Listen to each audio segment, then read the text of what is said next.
provincia in maniera subdola, a volte irraggiungibile, mascherata da persona che soffre di ogni sospetto, ma in che settori si potrebbe andare a annidare la mafia in Friuli? Emerge un quadro allarmante: locali pubblici, finanziarie e industrie che riciclano denaro sporco tramite armi, giochi di amministrazione e di prestazione e di prestanome hanno negli anni creato un livello di società che si controllano a vicenda e riescono pure a essere portati in borsa. È quasi impossibile dunque arrivare alla cupola friulana.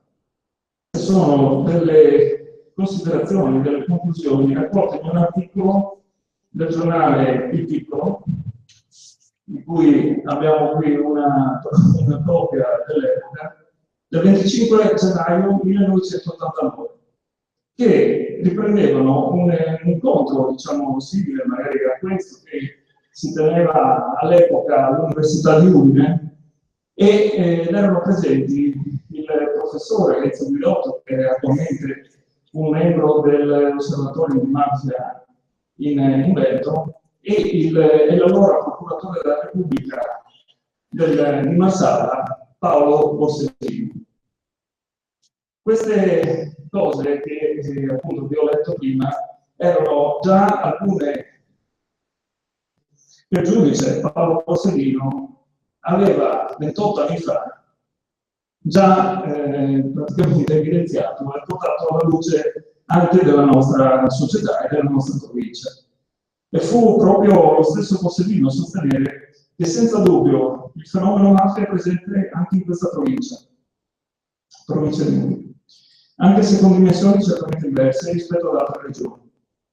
Si maschera dietro persone cordialissime di tutto rispetto, che mai potrebbero lasciare trasparire le loro reali attività paralecite. Il Friuli, secondo Borsellino, potrebbe incorrere il rischio di diventare nuova terra di frontiera per la mafia. Come vi dicevo, sono dichiarazioni non di oggi, ma di anni fa. Una cosa che sinceramente mi ha colpito molto. Io all'epoca avevo 12 anni e non potevo leggere ovviamente il piccolo, però quando ho iniziato ad approfondire il problema, a cercare di capire cosa si accadesse per infiltrazioni mafiose nella nostra regione, come mai ci fossero sempre più sequestri anche di beni da parte delle forze dell'ordine alla criminalità organizzata, ovviamente da quella volta ho iniziato a leggere tante cose, anche il libro di Luani, di cui ci parlerà magari fra poco, però sicuramente abbiamo voluto fortemente questa legge proprio per far sì che informazioni come queste non restassero più nei cassetti per tanti anni.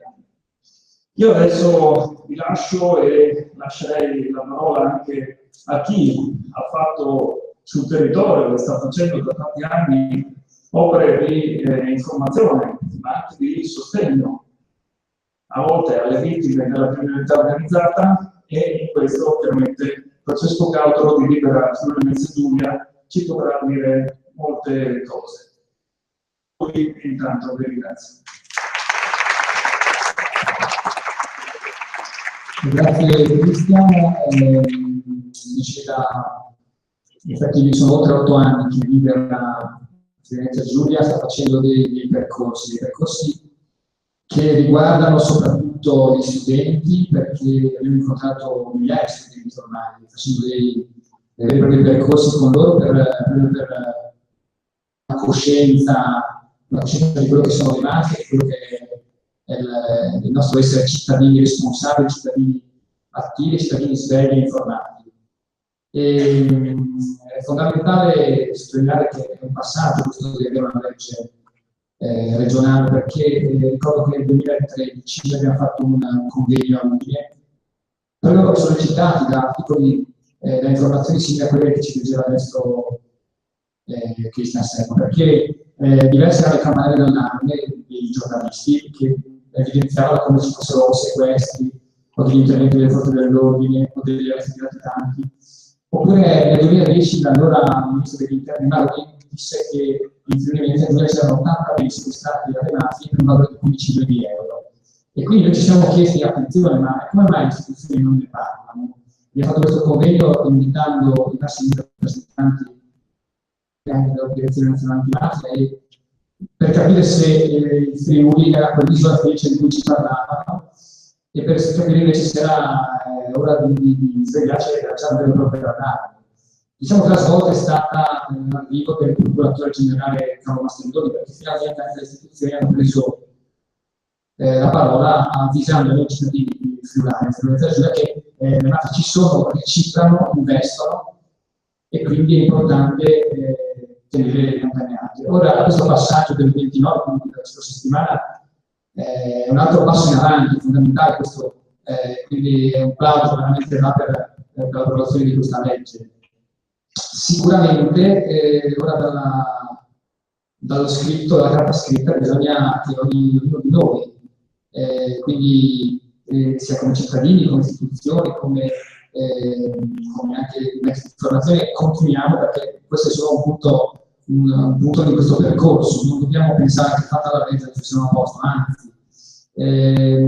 Con Libera da 2014 abbiamo aperto anche uno sportello, un vero punto d'ascolto a Trieste assieme alla Camera del Commercio per le persone che in Friuli sono vittime di usura o sono in una situazione molto delicata perché possibili vittime di usura. Sapete che circa un centinaio di persone si sono rivolte a questo sportello e una cinquantina, il 55% di questi rientrano in questa fascia di vittime che sono a rischio di usura. L'usura è un crimine connesso molto legato alla criminalità organizzata. Avere uno sportello antiracket, anti-usura che può aiutare chi ha visto qualche cosa di un crimine o qualcuno che può denunciare è importante perché è un primo passo che magari la persona non vuole andare a denunciare direttamente alle forze dell'ordine, ma trova in questo sportello di Libera la possibilità di avere un supporto di tipo psicologico oltre che legale, quindi di iniziare un percorso che poi in alcuni casi ha portato anche a intervenire in modo molto, molto deciso e a aiutare alcune persone. Quindi è fondamentale sia l'aspetto culturale perché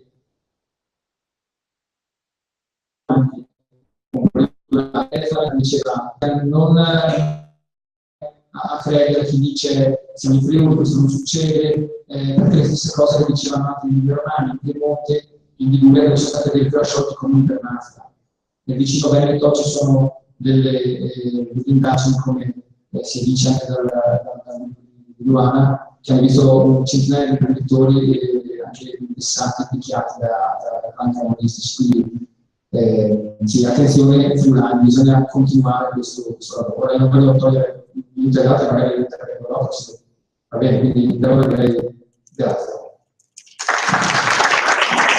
Grazie a Francesco e grazie anche alla tua associazione che poi è intervenuta anche in Consiglio regionale con delle osservazioni a quella che era la nostra legge e che abbiamo cercato anche di accogliere e proprio grazie a te e a tutti voi. Io lascio la parola a Andrea Bezzozzo, rappresentante delle Agende Rosse, ovviamente ci spiegherà un po' anche quello che è la vostra associazione, come siete nati e quello che fate in Friuli-Venezia Giulia. Grazie. Buonasera, io rappresento il movimento delle Agende Rosse, un movimento nato da desiderio di solo Borsellino nel sapere perché è morto Paolo Borsellino. Rammento a tutti che cade proprio in questo periodo, in questo lasso di tempo. Il ricordo di 25 anni di mancata vita, di depistaggi e di nefandezze di ogni tipo. 25 anni fa, il 23 maggio di 25 anni fa, un tunnel di un'autostrada, un tubo di scarico che mi ha fatto saltare in aria. E poi il dottor Facconi, la sua genetica donzella, e tragedie di scorta. 57 giorni dopo, attenzione, 57 giorni, Via D'Amelio fu definita la Beirut d'Italia. Morì Paolo Borsellino, morì l'unica donna poliziotto finora, e ringraziamo il Signore di questo, la Emanuela Roia, alla quale noi abbiamo nobilmente intitolato il presidio. Ma c'è una particolarità: nella strage di Via D'Amelio non morì solamente il dottor Borsellino, Emanuela Roia e altri 400 di scorta. Morì un ragazzo di Muggia, Eddie Walter Cosina, che nel loro piccolo club veniva chiamato l'australiano, perché Eddie Cosina è nato in Australia. Non ricordo con precisione il paese, ma era di nascita australiano, viveva a Muggia ed era poliziotto della questura di Trieste. Saputo dell'attentato a Giovanni Falcone, ha chiesto di essere trasferito nel posto del capo dell'Italia, con 100.000 lire in più. Vedete, c'erano ancora le lire, ricordiamocelo. Nella strage di Via D'Amelio è morta, dicevo, l'unica donna, che ringrazia ancora il Signore di Gio, che tra l'altro doveva sposarsi una settimana dopo, quindi una ragazza giovane, nel pieno della sua gioventù, nel pieno dei suoi sogni. Emanuela Roia. Cosa hanno in comune queste due persone? Hanno in comune di aver passeggiato per le rive di Trieste, perché forse non tutti sanno che a Trieste c'è una scuola di polizia dove ha studiato per diventare agente di pubblica sicurezza Emanuela Roia, e se non guardate qui, prendete l'informazione con un paio di pizzi, ci sto lavorando sopra, sto cercando di avere riscontri. Anche Limoni, Fabio Vincenzo Limoni, ha studiato qui a Trieste. Quindi se io dovessi dire che il Friuli Venezia Giulia, al di là di tutto, ha dato un alto, anzi altissimo contributo di sangue per la lotta al malaffare mafioso, non penso di dire una esito. Allora, alcuni ragazzi di lui, me compreso, mi consiglio un ragazzo, anche se ormai ho quasi 60 anni, ci siamo detti: ma è possibile che nessuno muova un dito in Friuli? Nulla togliere dal bellissimo lavoro che fa l'amico Francesco con l'associazione Libera, nulla togliere dal lavoro che cerca di fare Giorgio Giovanni con le sue associazioni, ma è possibile che nessuno raccolga l'appello di aiuto al Salvatore Borsellino? E così abbiamo cominciato a farci un po' conoscere in giro, a dare fastidio. Ecco. Siamo un movimento non politico, perché la lotta alla mafia non deve essere qualcosa che viene fatto dalla PC, ma non dal Movimento Sociale Italiano, ma deve essere fatta dal PD, ma non dal PDL. La lotta alla mafia è qualcosa di trasversale. Deve essere fatta da ogni uomo e ogni donna, da ogni donna e ogni uomo di questa terra. Tutti abbiamo di fronte alla lotta alla mafia l'obbligo morale di applicare la seconda parte dell'articolo 4 della Costituzione, dove recita che dobbiamo fare qualcosa per rendere migliore il nostro paese. Tutti noi, di destra, di centro, di sinistra, di centro-sinistra, di centro-destra, quello che vogliamo, possiamo dare chi vogliamo, ma scendere in piazza, l'obbligo di scendere in piazza per difendere i magistrati. Perché oggi, come oggi, se possiamo girare liberi per le nostre strade, andare la sera a mangiare una pizza, lo dobbiamo ai magistrati. Qui sono morti, per esempio Livatino, il giudice Livatino, al quale titolato il Consiglio di Pordenone, quindi mi permetterete anche di salutare i ragazzi del Consiglio di Pordenone, grazie di essere qui. O altri magistrati che non hanno, perché i nomi sono fini a se stessi. Ma se noi possiamo questa sera andare a mangiare una pizza che relativa alla tranquillità e proteggiamo un magistrato che da qualche parte in una procura sta indagando per la nostra sicurezza. Tutto così. Poi se vogliamo dire che lui è esempio dalle mafie, allora qui bisogna vedere quanti hanno per poterle controbattere.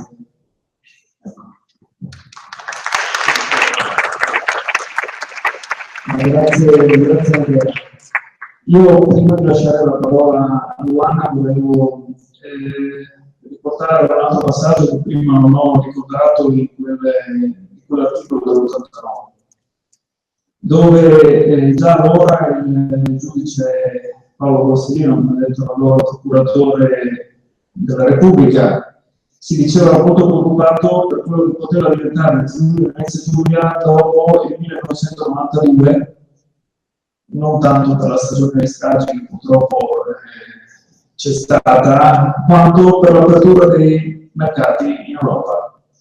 Per lui già nel 1984 l'articolo ci diceva state attenti perché con l'apertura dei mercati ci saranno anche sempre meno controlli.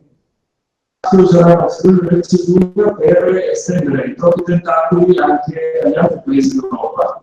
E il Friuli diventerà un nodo nevralgico, relacionato anche per il traffico di stupefacenti e il traffico d'armi. Quindi non solo l'aspetto finanziario di cui parlavo prima, ma anche poi l'aspetto del traffico di cui sappiamo i nostri porti, sia porti di Trieste che porti di Falcone, poi negli anni sono diventati famosi anche per questi crimini.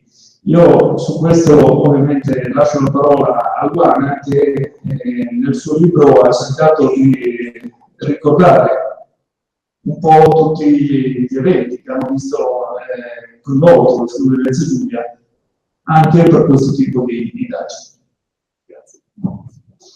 Buonasera. Io ho preso due punti con la mia abitudine sempre quando qualcuno parla, perché mi interessati degli spunti finora degli interventi mi hanno suggerito dei commenti o delle chiose.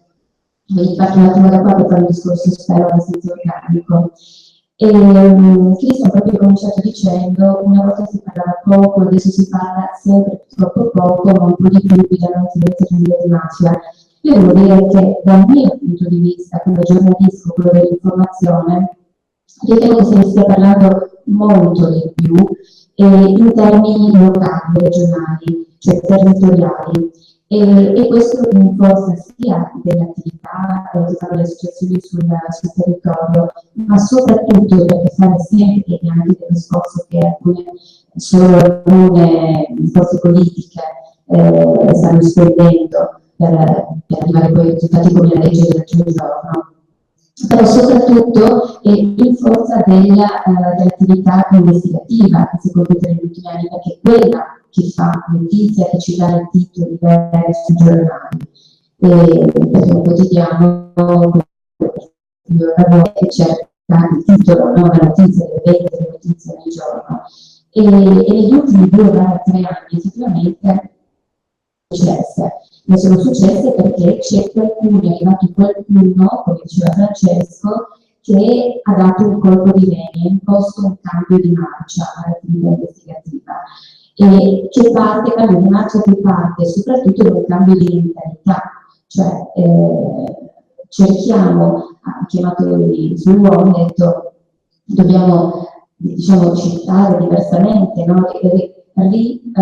Organizzare le idee, l'impianto del lavoro e guardare la mafia come a qualcosa che può infiltrarsi anche nel nostro territorio, ma che va affrontata con tecniche e con metodi investigativi nuovi, nel senso che ora si è molto più affinata la ricerca del mafioso in senso lato, nel senso che si va a cercare soprattutto, si va a guardare, si vanno a monitorare soprattutto gli indicatori economici del nostro territorio. Si fa la conta, si valutano con maggiore attenzione che sono le sentenze di fallimento delle imprese.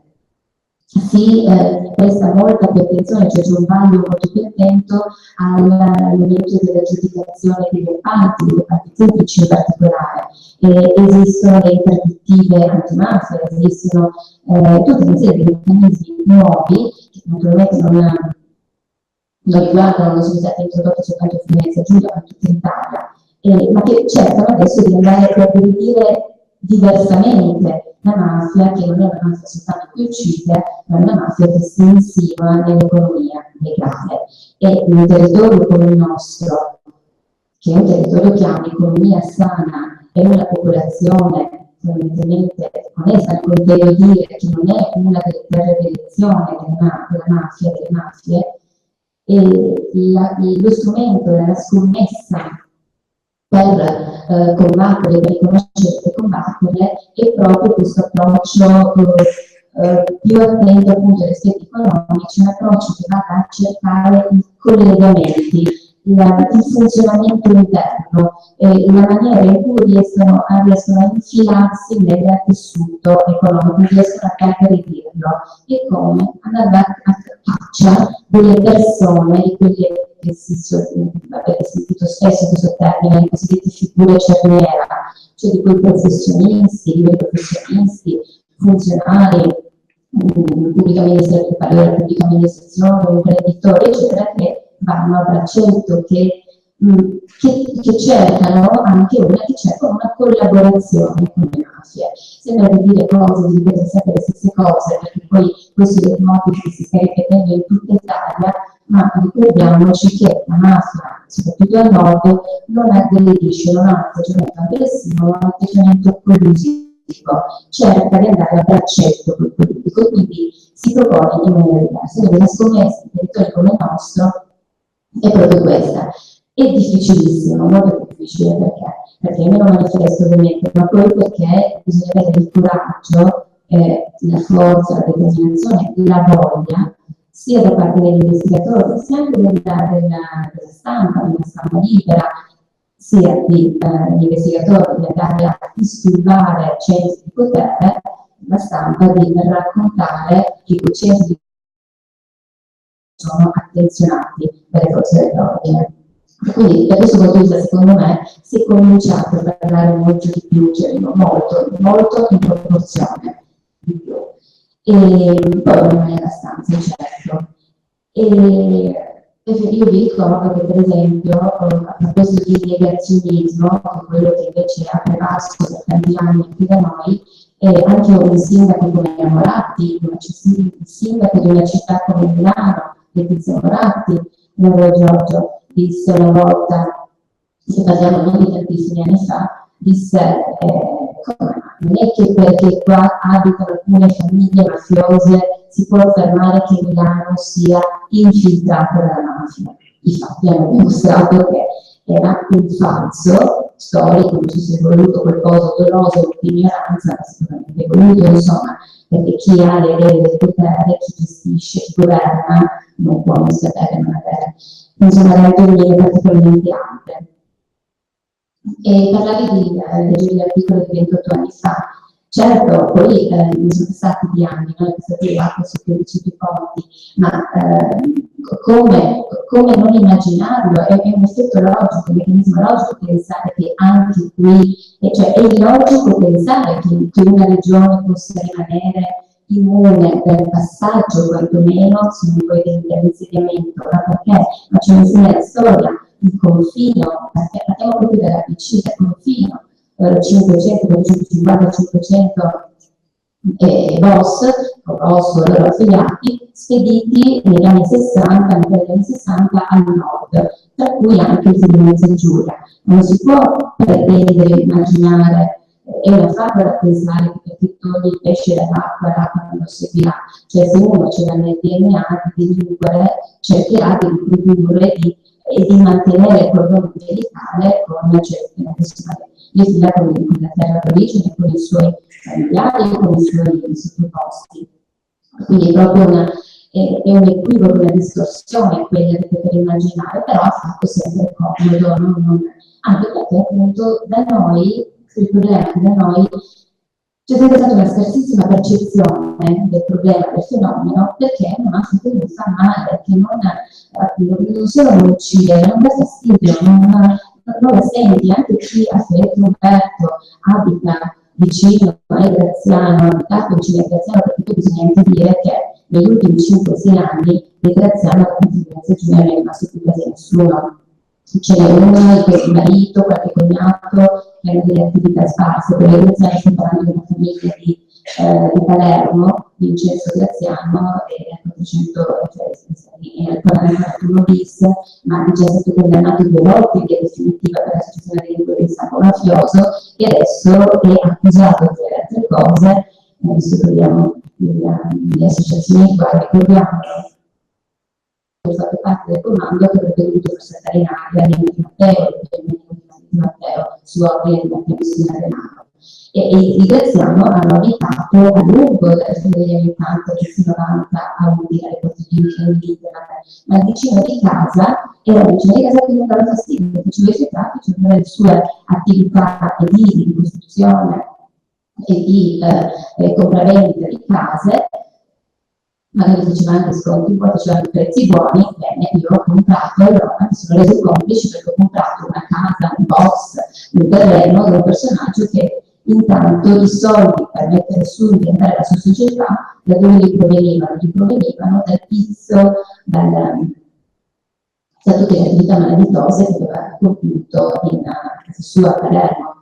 E quindi, tornando alla percezione, il problema nostro è questo, che non facendoci paura, non siamo portati a pretendere anche la giusta attenzione da parte delle forze dell'ordine. Allora fa molto più notizia, fa molto più rumore per il lettore per quanto mi riguarda, per il cittadino per quanto riguarda le istituzioni e le forze dell'ordine, fa molto più rumore il titolo di giornale che dice arrestata la banda di ladri che entrano negli appartamenti, piuttosto che arrestato il boss che vendeva droga, che trafficava droga anche a notte. Perché il ladro che entra in casa mi dà molto più fastidio, e giustamente anche molta più inquietudine, ma è qui che anche la cittadinanza e tutte le attività che fanno, ciascuno per la propria competenza, deve cambiare. Bisogna rendersi conto che è un problema di sistema, cioè è l'economia che ne viene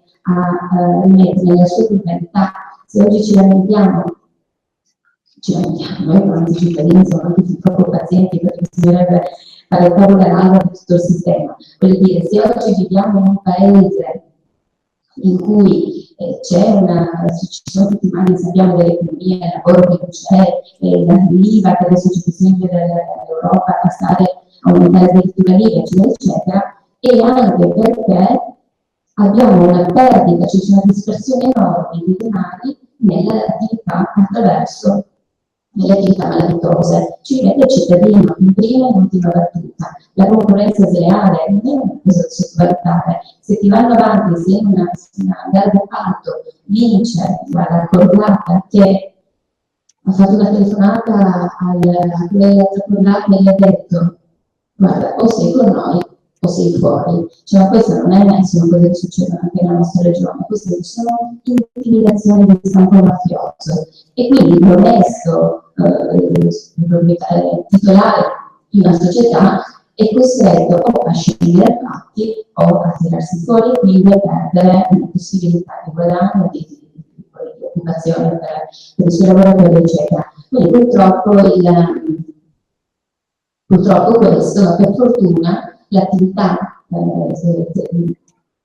così capillare che state facendo e continuate a fare quotidianamente porta i suoi benefici. Nel nostro piccolo, anche noi come giornale, laddove c'è notizia, cioè non si può stare a giornale sul giornale, però quello che riusciamo facciamo. E parlavi, prima mi è venuta in mente un'altra frase per parlare dell'articolo che è piccolo. In un'inchiesta di cui ho parlato nel libro, se non sbaglio da Gecko, un'inchiesta che ha interessato la famosa Gela Cordenone. Parliamo di quel mega parto per un operamento della base USA a Serigliano, la parte viene vinto a patto stellare e viene vinto da una coppia di costruttori di gela siciliani, vicini all'Emanuello, alla costa di Emanuello. Emanuello è l'articolazione gelese appunto di Cosa Nostra. Questo signore stati sono stati condannati giù dagli 70 dove si è celebrato il processo. E questi due signori che sono trasferiti in provincia di Pordenone e a loro si è arrivato attraverso le multiple intercettazioni, sarebbe un errore clamoroso stringere su una cosa come strumento investigativo, ma chiuso parentesi. Insomma, attraverso le intercettazioni gli investigatori siciliani si accorgono che questi rispondono che tutti questi si stavano investigando sulla latitanza, cercando di identificare questo Emanuello, che è uno dei latitanti storici siciliani. sotto tutti i telefoni, comunicavano con gli affiliati di Emanuele, c'erano anche questi due che stavano da noi. E insomma, faccio breve, la frase che mi ha colpito nelle annotazioni, poi anche nelle conclusioni finali del magistrato, si parlava del verminaio. Il verminaio ha messo radici, ha raggiunto anche su Venezia Giulia, e parliamo degli anni 2000. Insomma, quindi media è veramente una forzatura, no? Questo ve l'ho raccontato perché mi ha ricordato una frase. E così come l'ultimo, l'ultimo accenno, adesso parlare delle armi, anche qui mi è stato bene. Il problema è che per tanti anni ci troviamo in porto, ma vi immaginate che soprattutto con la fine con la guerra dell'ex Jugoslavia, lo sprigionamento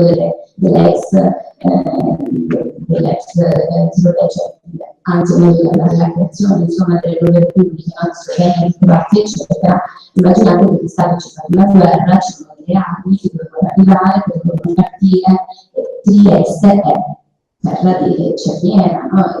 Per suo confine Gorizia, ma anche i nostri fiumi. E che cosa?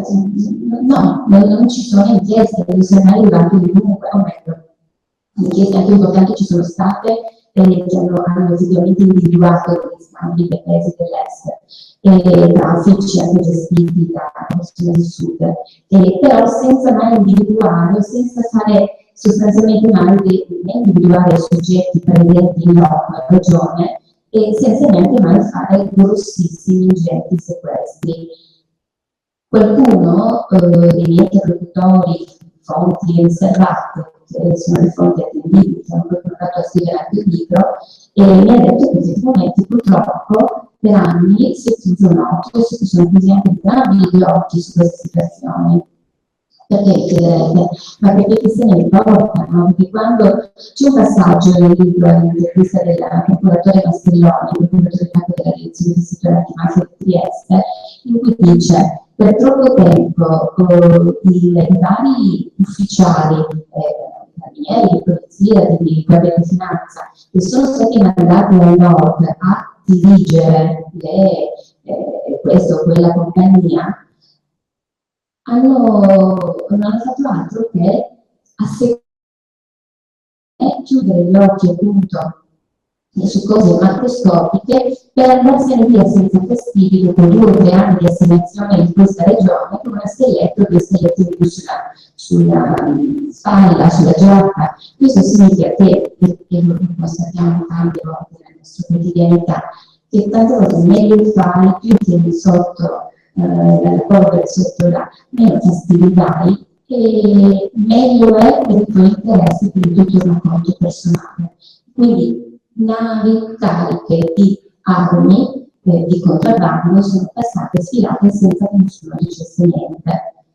Ci fermiamo qua, cioè non aggiungiamo altro, perché adesso sarebbero illazioni, pensare che magari ci potesse essere anche qualche altro interesse, ma questo non possiamo assolutamente dirlo perché siamo giornalisti e non facciamo illazioni.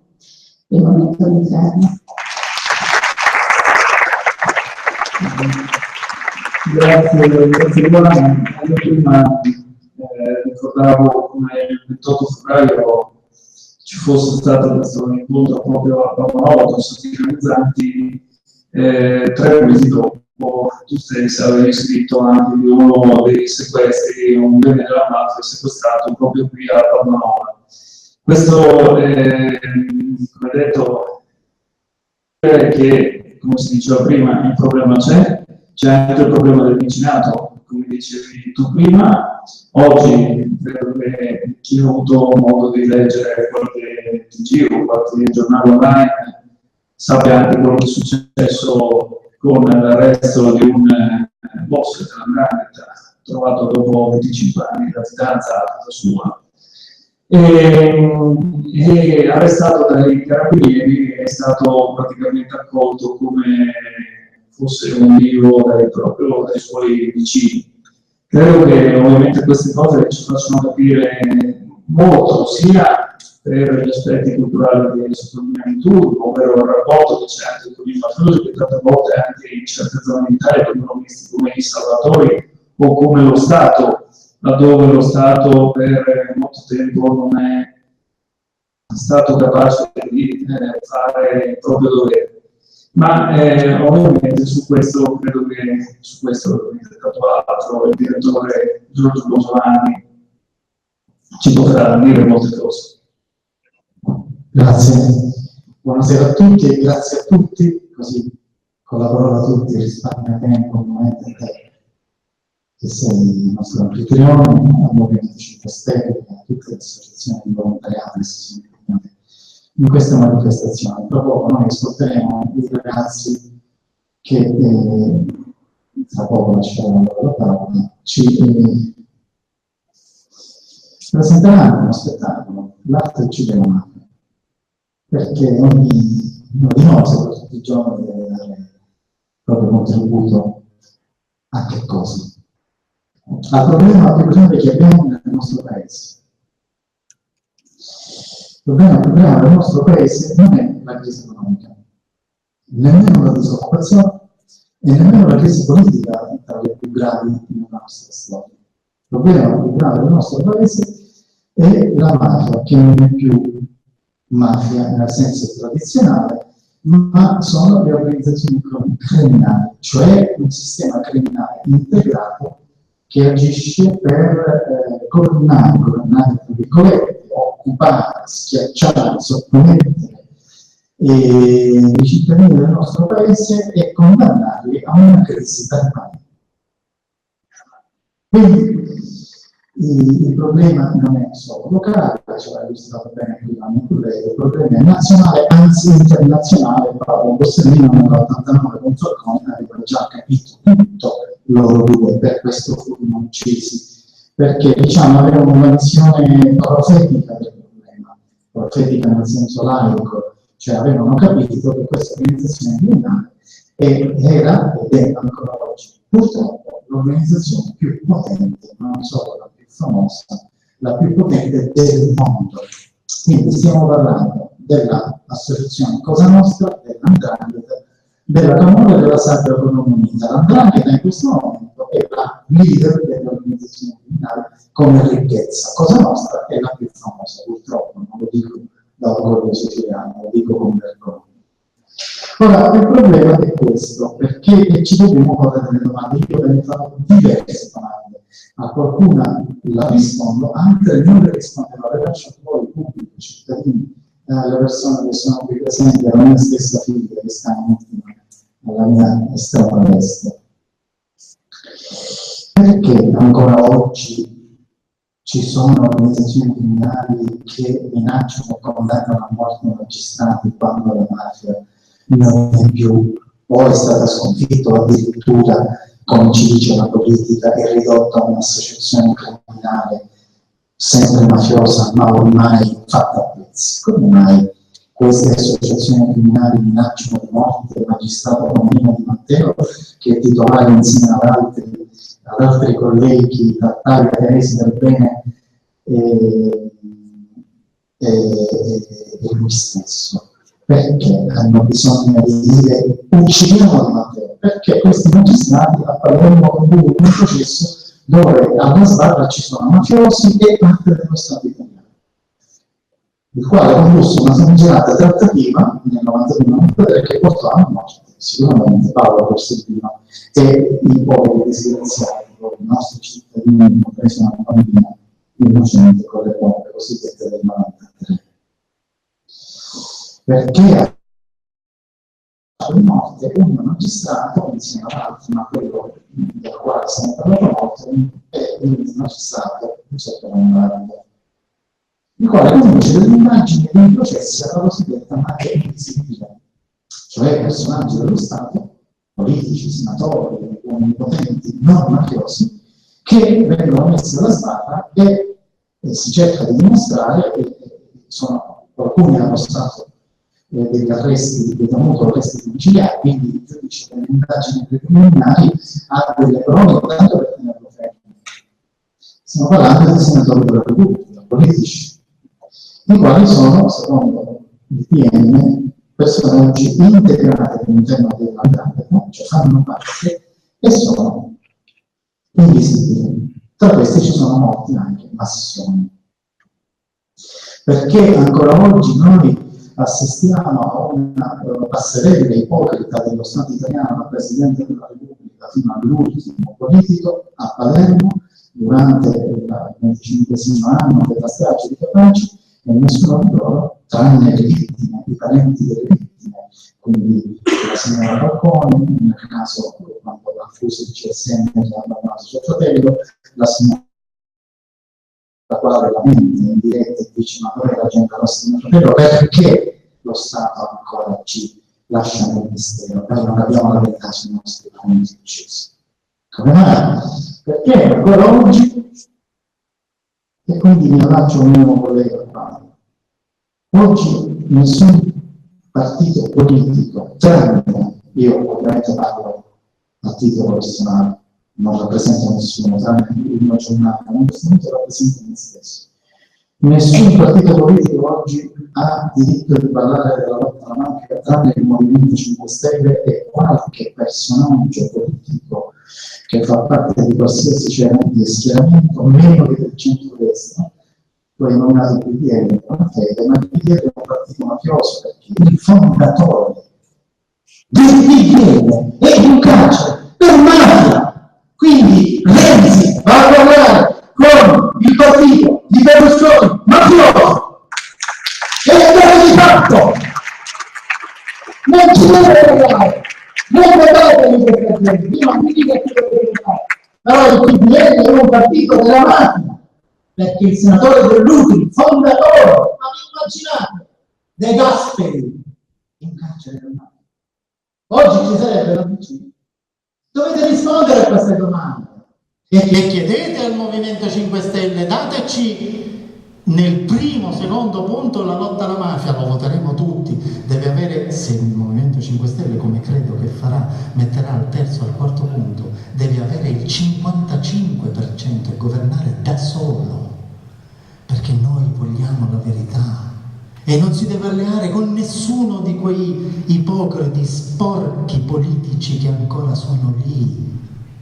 Tra questi, vi assicuro, io ho decine di processi per querela, uno solo ne ho perso, tutti gli altri li ho vinti, con senatori del PD, quindi vi dico quello che sono lì quelli che hanno ucciso Falcone e Borsellino, in quel sacro Parlamento, ma inquinato da questi personaggi, e sono anche nelle banche e negli istituti segreti.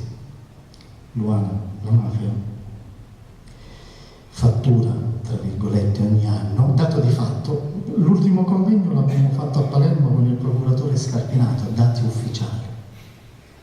Procuratore generale di Palermo e un collega del Sole 24 Ore, Giovanni Dragoni, ospite fisso di Santoro per 3 anni, solo sull'economia. Lui non parlava d'altro. Dati ufficiali, la mafia può comprarsi 9 volte la borsa. Quindi se decide domani la mafia, io voglio comprarmi tutta la borsa, compreso Agnelli là dentro, se la compra. Mi state ascoltando? La mafia fattura ogni anno 150 miliardi, 87 miliardi sono del traffico di cocaina. L'organizzazione più potente al mondo occidentale sul traffico di droga è la 'ndrangheta. Noi siamo un paese narcos. Cioè, noi siamo i campioni del mondo del traffico di cocaina. 87 miliardi.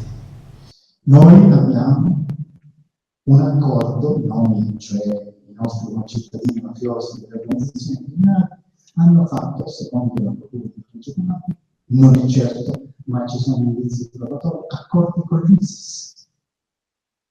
Il terrorismo mondiale. Accordi significa dopo this, noi attentati qui in Italia non li facciamo, in cambio facciamo narcotraffico e traffico di armi, le nostre organizzazioni criminali. Mezzo patrimonio del signor Berlusconi è stato sufficientemente provato da collaboratori di giustizia e da sentenze, probabilmente appartiene a Cosa Nostra. Berlusconi non ha mai pronunciato una sola parola sul suo amico fratello dell'ultimo carcere. Non può pronunciare, e così deve dire. tanto che poi quando esce tra 2 o 3 anni ricomincia la stessa attività di prima, cioè lavora per Cosa Nostra. Oggi a Palermo stiamo cercando 200 kg di territorio. 200, parliamo dei vivi, dei morti parliamo sempre. I grandi falconi borsellino, ma parliamo dei vivi. C'è un magistrato di Matteo e la polizia giudiziaria, gli investigatori di mezzo mondo, cioè di mezzo mondo, purtroppo non di mezzo mondo, ma della procura di Caltanissetta, stanno cercando 200 kg di territorio a Palermo che devono fare saltare in aria il pubblico ministero di Matteo. Perché dice il mentitore Radolo, Matteo Messina Denaro vuole la morte di Dio Matteo perché a Roma amici romani vogliono ucciderlo. Chi sono questi amici romani? A chi appartiene il bigliettino trovato nella strage di Capace che fa capannone dei servizi segreti? Chi era, nome e cognome, il personaggio che Gaspare Stafuzza mentre preparava la bomba di Paolo Borsellino? Lui personalmente, insieme a Tagliaria e altri personaggi appartenenti al clan dei fratelli Graviano, capi Mammento e Brancaccio. Vedono un personaggio vestito bene che non faceva parte di Cosa Nostra, che assisteva, coordinava. Chi era questa persona dello Stato? Perché lo Stato ha voluto uccidere Paolo Borsellino? Perché è stato, non lo Stato, uomini appartenenti ad altre sfere dello Stato a volere la loro morte. Paolo e Giovanni. Queste domande vi dovete fare. Quindi andate nei comizi, tra poco ci saranno le elezioni, forse quest'anno, forse all'inizio dell'anno prossimo. Partecipate ai comizi, anche e soprattutto dei 5 Stelle. Chiedete incazzati a Grillo e ai colleghi di questa bravissima persona che sta qui. I ministri della giustizia e degli interni ci devono trovare la verità. Perché se fallite voi, dobbiamo emigrare, peggio dei ragazzi che vengono con le barche in mondo, ce ne dobbiamo andare via da questo paese. Per sempre, se fallisce il nuovo movimento politico. Ho scritto che io ho le mie fonti, ma molto attendibili. Vogliono fare un colpo di Stato perché impedire che voi prendete il potere. E il colpo di Stato lo vogliono fare con la strage al territorio di Matteo. Questo l'ho scritto e posso dimostrarlo di fronte a qualunque corte, anche di Strasburgo. Perché se mi chiamano, io dico le fonti che non hanno. Se mi chiamano a testimoniare. Questo è nel progetto. Noi cittadini lo dobbiamo votare, non loro.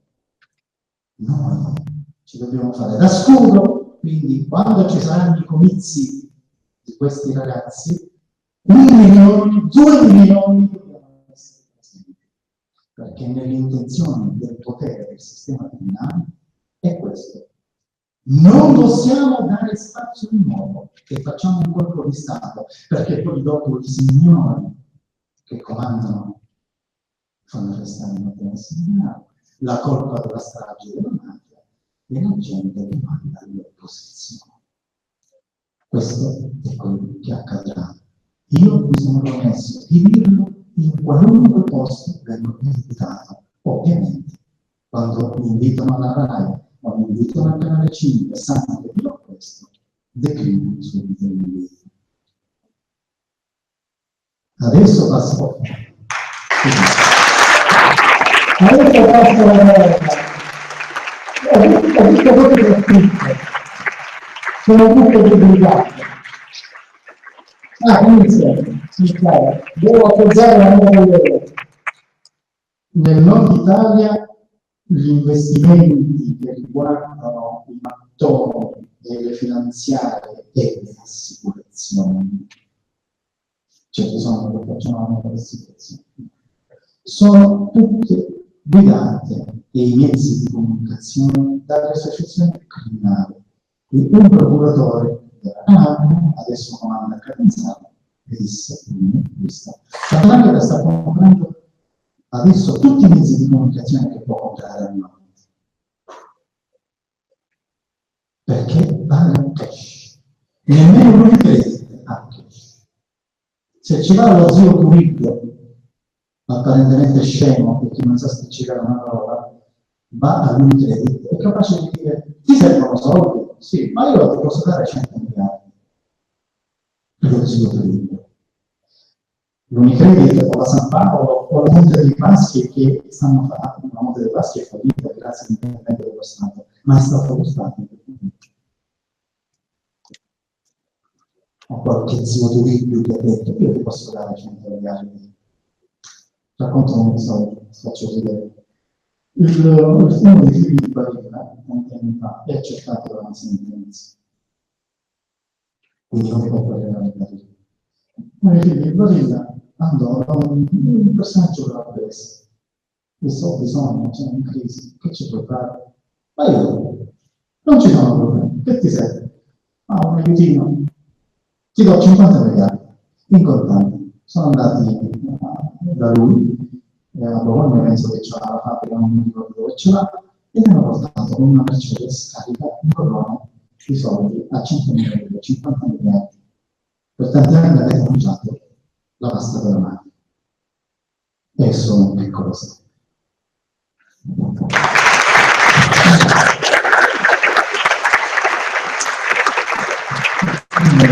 Grazie direttore anche per averci caricato di piccolissime responsabilità, ma noi queste responsabilità ci siamo già prese sulle spalle, come detto, anche in questa regione quando abbiamo iniziato questo percorso, perché abbiamo sempre detto che è bene festeggiare, anche celebrarsi come prima regione OGM free, perché qui non si possono coltivare le OGM, abbiamo detto, va bene, però tutto questo sarà inutile se non potremo definirci regione mafia, ed è il motivo per cui abbiamo in qualche modo lottato anche all'interno del Consiglio per arrivare a questo risultato che, come giustamente diceva Francesco prima, è un primo risultato. Poi, come tutte le leggi, non ci sono leggi buone o leggi cattive, ci sono leggi applicate bene o applicate male.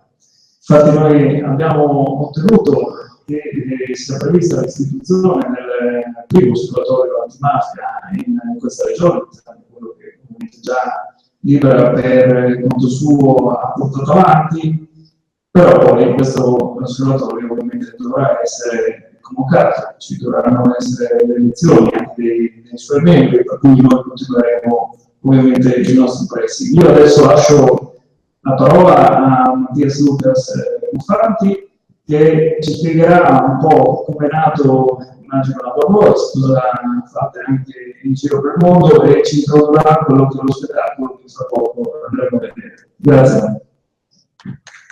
Grazie. En español insieme a traducir.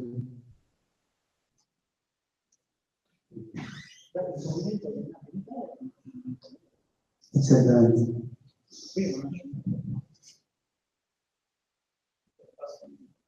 Esatto. Sono parte di Our Voice in Argentina, in Sud America. Io faccio parte del gruppo di Our Voice in Argentina e Sud America. Our Voice es un movimiento cultural internacional que hace pocos meses se expandió también en Argentina y en Uruguay principalmente, pero nacido en Italia ya desde hace varios años. È un movimento culturale internazionale che è nato principalmente in Italia, ma che da poco tempo adesso si trova anche in Argentina e in Uruguay, principalmente in Sud America.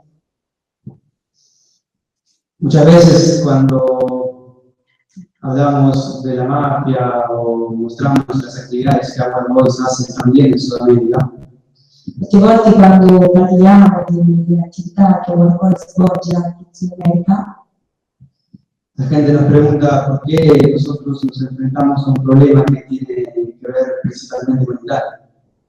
la gente ci chiede perché noi parliamo di un problema che principalmente ha a che vedere con l'Italia. Y creo que es un concepto totalmente equivocado. Credo che sia un concetto totalmente sbagliato. Cuando hablamos de mafia, nosotros creemos que estamos hablando de muchas problemáticas, no solamente de la mafia italiana. Quando parliamo di mafia, noi crediamo che Stiamo parlando di molte tematiche, non solamente della mafia italiana. La mafia italiana è precisamente sul problema che si espande también por el mundo. Purtroppo la mafia italiana è un problema che oggi si trova anche in altre parti del mondo. Y que en otras partes del mundo vivimos de diferentes maneras, a través del narcotráfico, a través de la violencia, de la injusticia, de la corrupción, que existe en diferentes países. E che noi, ad esempio, attraverso il narcotraffico, la violenza e ogni tipo di ingiustizia, ha a che vedere con questo problema con noi. Entonces, pensábamos que como la mafia es un problema mundial, nosotros, los jóvenes principalmente, somos quienes tenemos que hacer algo ante esto que está pasando. Noi pensiamo che siamo soprattutto noi giovani che dobbiamo fare qualcosa contro questo tipo di ingiustizie, contro quello che sta succedendo oggi nel mondo. A través de Borgois intentamos sumarnos a este movimiento que creó Sonia para denunciar y enfrentarnos a esta problemática, pero fundamentalmente al núcleo del problema que nosotros vivimos día a día en Sudamérica. E per questo siamo entrati in questo gruppo per poter parlare, dare conto di queste ingiustizie che riprovano tutti e dei problemi principali che riguardano anche noi in Sud America. Creemos que nosotros, sumándonos a este tipo de actividades artísticas, culturales, expresándonos de cualquier manera podemos enfrentarnos a estas problemáticas y frenarlas, empezar a modificarlas, por lo menos en una primera parte. Noi crediamo che attraverso la nostra arte, attraverso le cose che svolgiamo, attraverso la nostra parola, possiamo andare contro questi sistemi e contro queste ingiustizie del mondo. Entonces, esto es lo que intentamos hacer, esto es de lo cual formamos parte, de lo cual estamos convencidos. Questo è quello che cerchiamo di fare, quello che sempre più appunto cerchiamo di fare e di cui ne siamo convinti. Hoy vamos a ver un espectáculo que se llama El Arte Cuchillo de la Mafia, que es uno de los primeros espectáculos que nos inspiró a todos nosotros a formar parte de esto. Oggi vedremo uno spettacolo che si intitola L'Arte Cucina della Mafia, che è stato uno dei primi spettacoli che ha coinvolto tutti noi e ci ha dato la voglia di entrare a far parte di questo gruppo. Agradezco a todos haber venido. Estoy contento de estar acá y me gustaría, antes de cerrar y presentar el espectáculo, también que Sonia pueda contar un poco cómo nació realmente este movimiento, cuando nosotros con el tiempo nos sumamos, estamos convencidos de formar parte y poder hacer algo para contribuir a esta lucha necesaria. Quindi ringrazio tutti di essere venuti e prima di lasciare lo spettacolo invece che mi piace di più. Mi farebbe piacere che anche Sonia possa raccontare l'esperienza di Borgois. Allora, Borgois nasce a fine anno del 2013, prima era una compagnia teatrale formata da giovani che vanno oggi vanno dai 7 ai 30 anni. Noi ci siamo uniti perché crediamo profondamente in tutti i valori morali che secondo noi oggi stanno dentro ognuno di noi in fondo. Quindi vogliamo fare qualcosa, ci sentiamo in dovere di fare qualcosa contro l'ingiustizia del mondo, contro il problema con la mafia, perché secondo noi tutte le ingiustizie sono collegate tra loro e fanno a capo di un solo potere criminale. Noi vogliamo parlarvi contro questa ingiustizia attraverso l'arte urbana, del canto, della recitazione, del disegno, ogni tipo di arte, perché secondo noi l'arte smuove le coscienze. E noi vogliamo fare questo soprattutto parlando da giovani a giovani, parlando ai giovani, alla nuova generazione di questo mondo che siamo noi appunto, perché noi giovani possiamo fare molto, noi giovani con la nostra voglia di ribellione, con la nostra possiamo fare davvero una rivoluzione. È questo l'obiettivo che noi ci poniamo fin da adesso, che nel nostro piccolo, svolgendo queste attività, cercando di crescere sempre di più in questo campo, Vogliamo coinvolgere più giovani possibili che condividono le nostre idee. Vogliamo farlo, vogliamo sostanzialmente parlare di questo e difendere i giudici che oggi fanno lo stesso lavoro, portano avanti le idee di Giovanni Falcone, di Paolo Borsellino, di tutte le vittime assassinate dalla mafia, giudici come Ennio Matteo, giudici come Giuseppe Lombardo, che per noi questi giudici sono un grande esempio, sono quelli che ci spingono a fare oggi quello che facciamo. Grazie a tutti.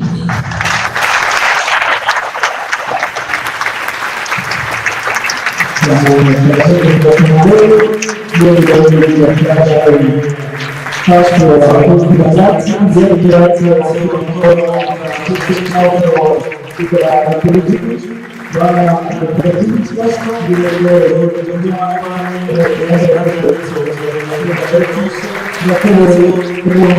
La mafia italiana è la più grande organizzazione criminale che ci sia nel mondo ed è un problema attuale. Non è molto distante da tutti noi, anzi, ci è vicino più di quanto crediamo. La mafia non è soltanto quel gruppetto di criminali siciliani che crede di saper comandare la gente, che pretende rispetto delle persone mentre cammina per le vie della propria città. Purtroppo la mafia è molto di più.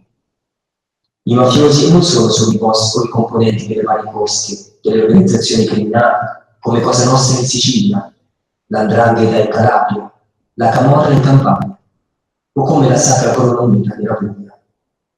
I veri mafiosi sono coloro che possiedono il potere e comandano la nostra nazione.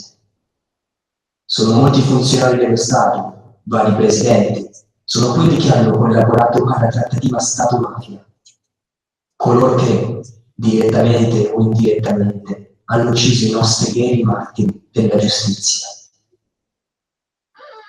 Per tutti i corrotti che comandano ai vertici del potere, voi non siete lo Stato, il vero Stato.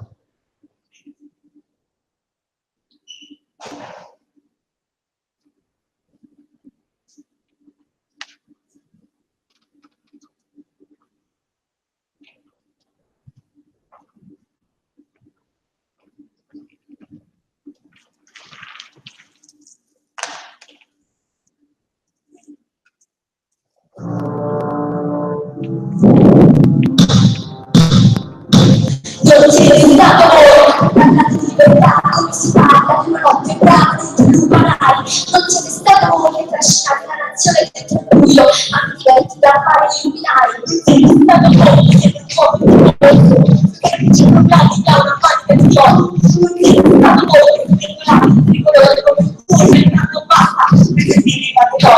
Non siete stato voi che il vostro parlamento di dolore chiuso per ricevere l'udienza. Non siete stato voi che copiate con la propaganda, ma non avete mai la conseguenza. Siete stato voi che la vita di usare i libertati, sperando di libertati. Non siete stato voi che risolvete il dramma degli sfumati, tanto si sarà già fatto tanto spazio. Siete stato voi.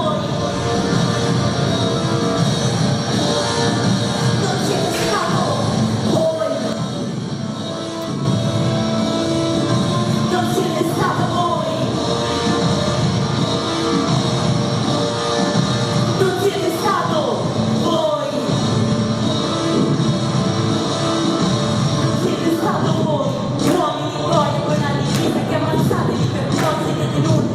Non siete stato voi con la mente sulle facce disagiate, che si faccia come santi di rifiuti. Non siete stato voi con la vostra figlia. Non siete stato voi di giocare di mantiere sulle cave, per evitare il deserto di loro. Non siete stato voi a dire il portatore di passare sta cerca di nessuno per la nota. Non siete stato voi di ricevere come schemi di avanzato nei milagri del loro racconto. Non siete stato voi con luce sugli scrittori della Costituzione fondativa. Non siete stato voi che richieste da esperienze come una mare baciate i vostri sedi. Non siete stato voi. Non siete stato voi. Non siete stato voi. non siete stato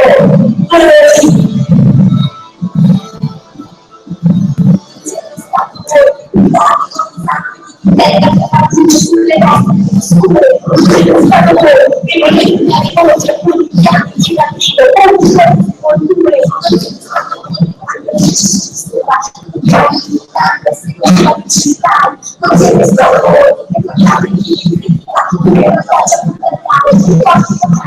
siete stato voi soldi che le denunciamo, costumi le ferrari, conforti derivati siete voi, fratelli di una lancia che quaggia, sul valore dei privilegiati come noi, prima preferite materiali, e dicono che lo chiamate Dio, e ciascuno di loro criticati con il solo, non mi sembra come voi volete Dio, non sono stato io! Non sono stato io! Non sono stato io! Non sono stato io!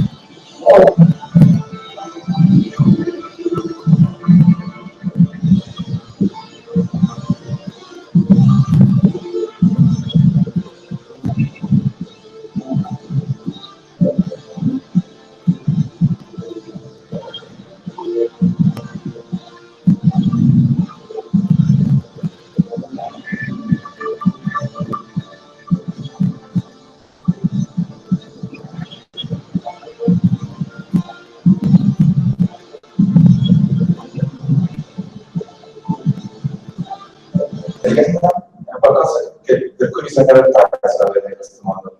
Non è nulla. È l'equilibrio tra lo spirito e l'anima.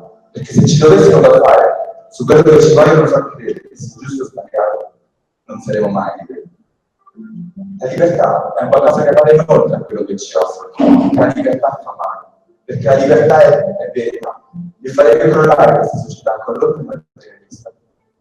Come è già successo e sta accadendo, quelli che hanno provato a scoprire e divulgare la verità sono e sono stati immaginati o uccisi.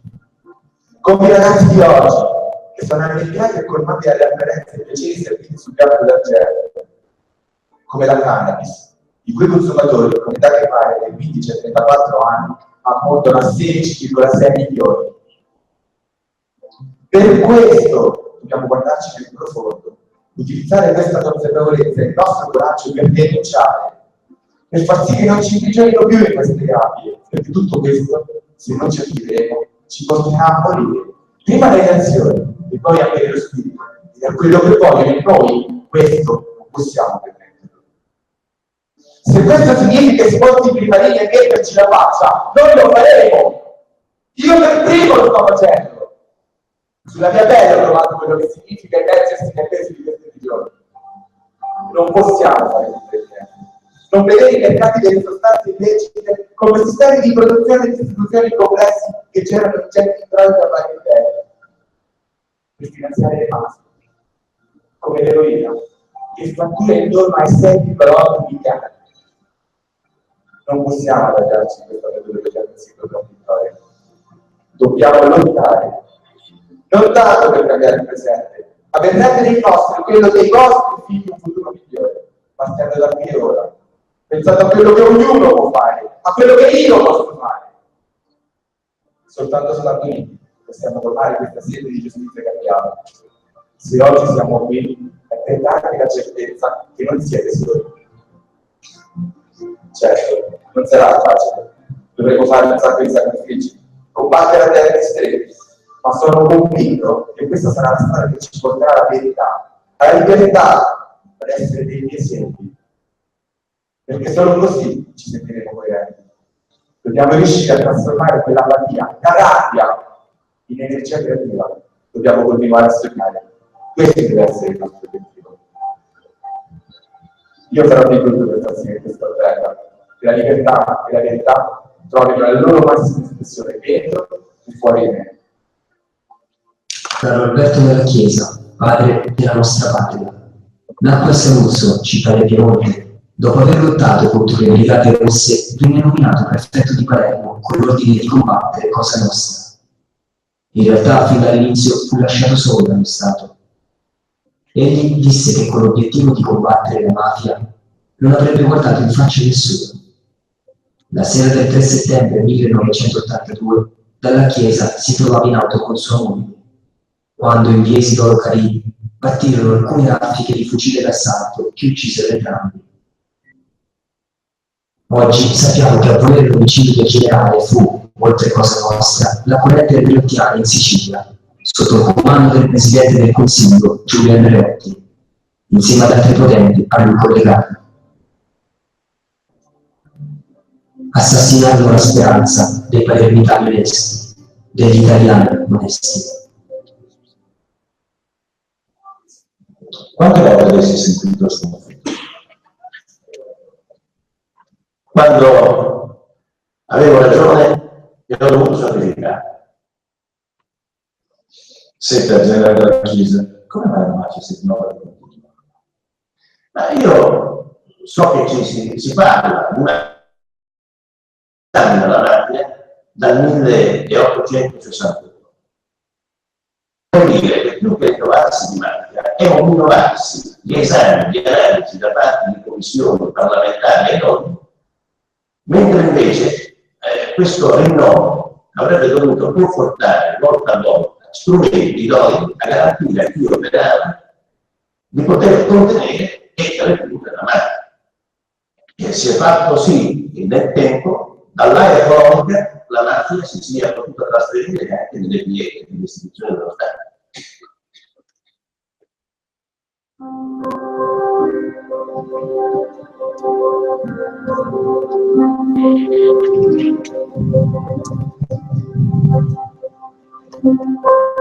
Signori, serve questo potere.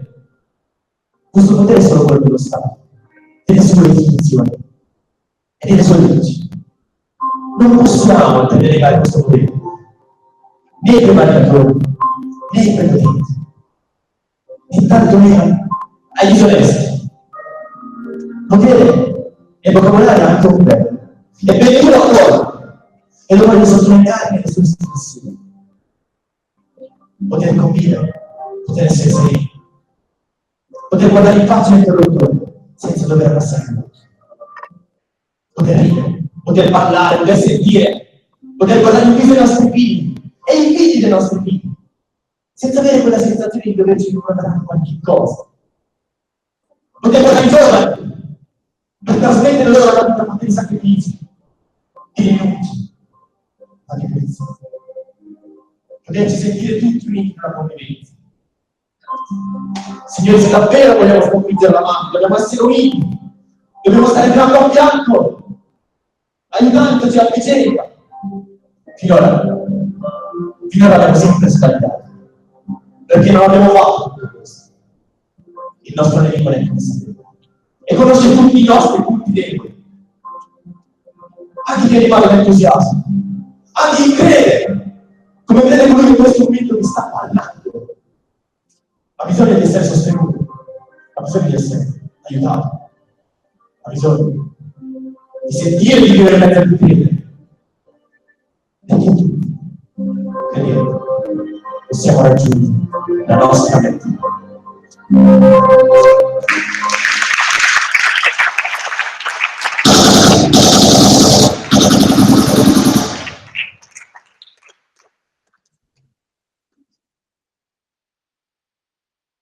Fava, detto Pippo Fava, nacque a Palazzolo Crede, in Sicilia. Iniziò la sua carriera da giornalista a Catania, diventando un professionista nazionale. Pochi anni dopo cominciò a scrivere opere teatrali, sceneggiature di film e romanzi, attraverso i quali molto spesso denunciò la mafia. Divenne direttore del giornale del Sud. Lo scopo era, come scrisse egli stesso, basarsi sulla verità per realizzare la giustizia e difendere la libertà.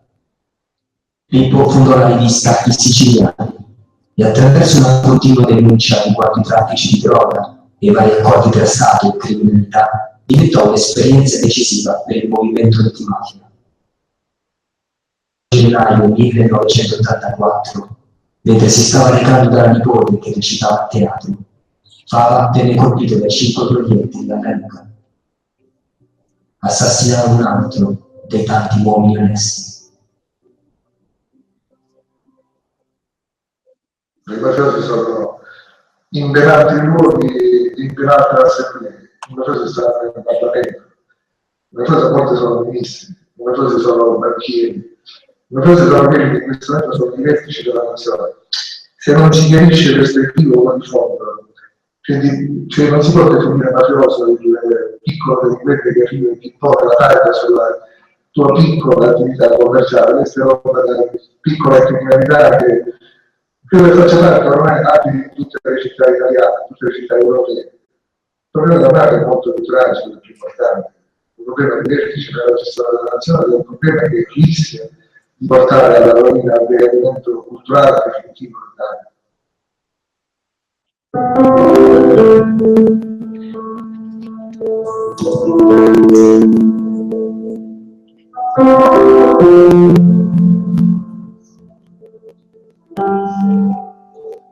Questa società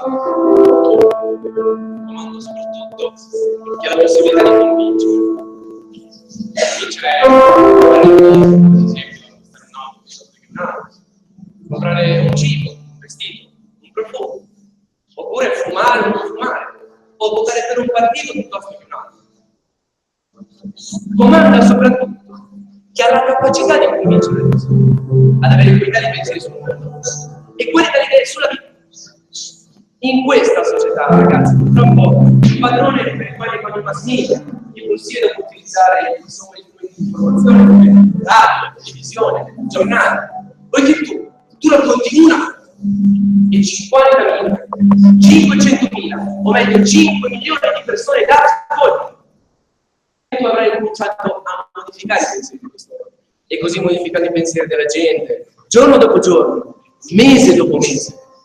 Tu avrai iniziato a creare un'opinione pubblica, la quale rimugina, si commuove, si ribella, si incazza, modifica se stessa, modifica fatalmente la società dentro la quale vive, nel meglio, o talvolta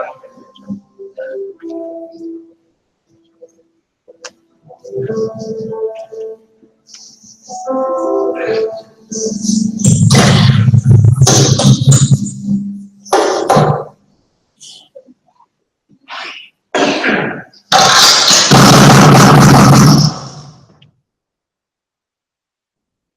Giuseppe Impastato, detto Petrino, nasce a Cinzis, nel paesino di Vigili da un'importante famiglia mafiosa.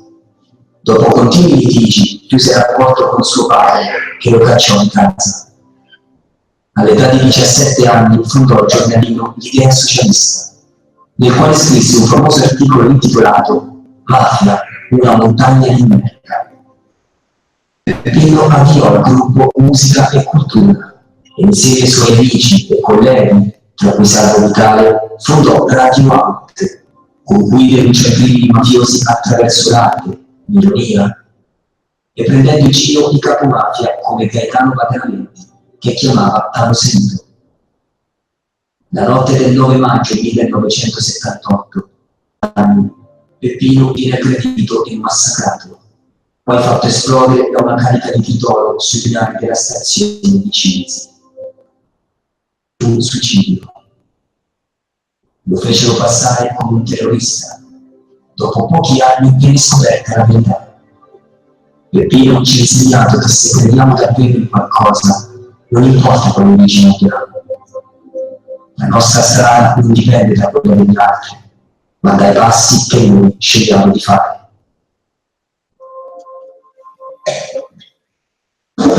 Nel mezzo del cammino di nostra vita mi ritrovai per una selva oscura che la diritta via era smarrita.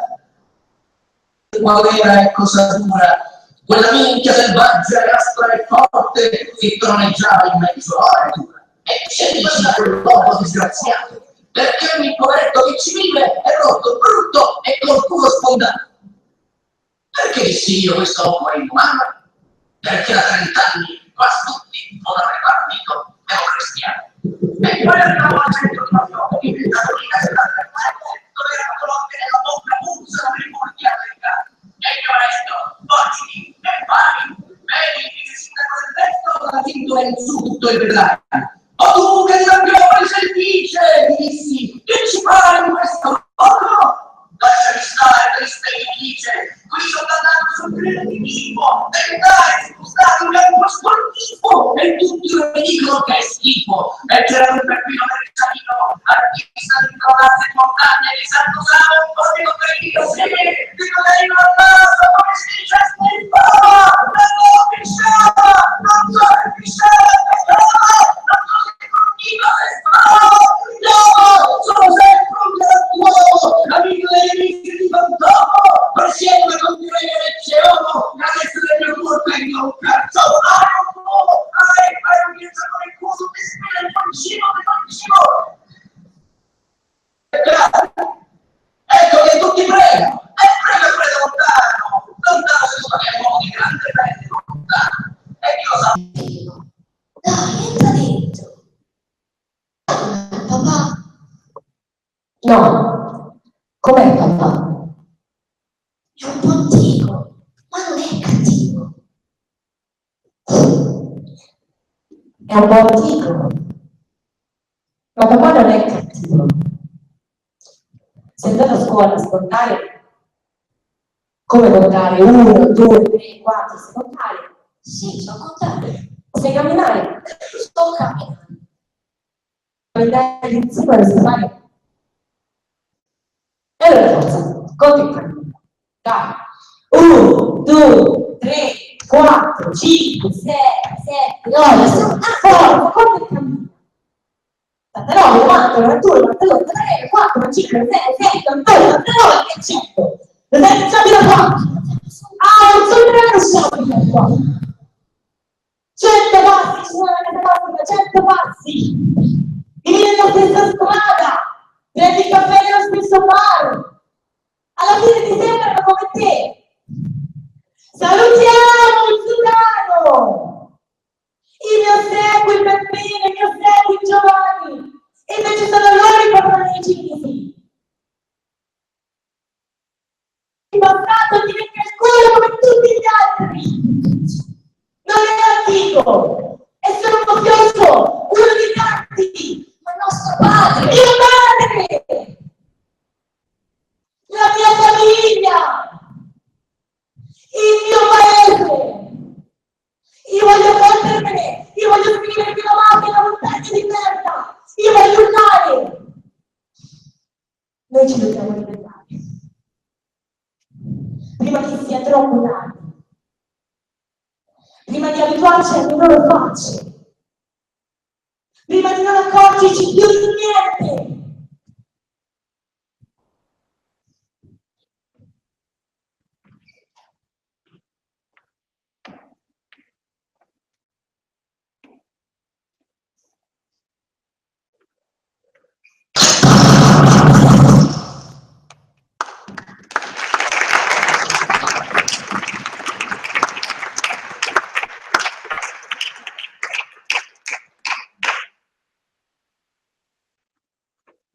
Padre Pino Puglisi, nacque a Palermo, sacerdote impegnato nella lotta contro la mafia. Attraverso il suo centro di accoglienza nel quartiere di Brancaccio, toglieva dalla strada bambini e ragazzi, molti dei quali erano nati da famiglie criminali. Vedevano i mafiosi come degli idoli.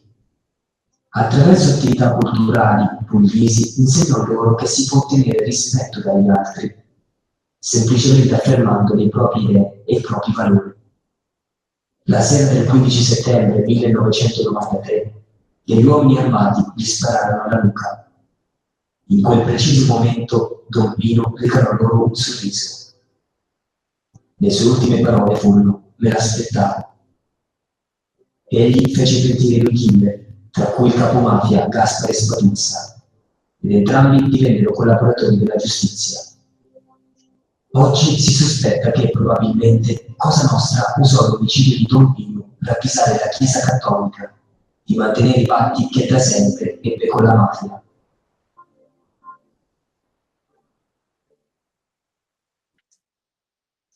I tempi speriamo che qualcosa via via vada cambiando. Già ci sono parecchi ragazzi che stanno attorno al centro sociale e alcuni già sono qui presenti. incominciano a capire che la vita non è fatta semplicemente di violenza, di degrado, ma ci sono valori come pace, fraternità e collaborazione.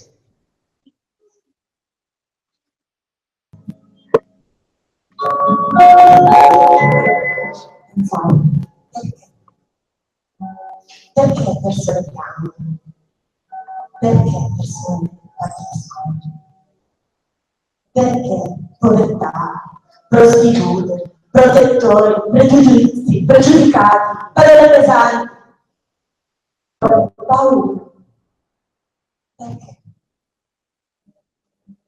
Poi penso, posso portare pace.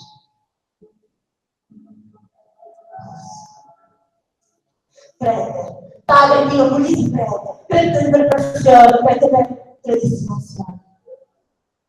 Papà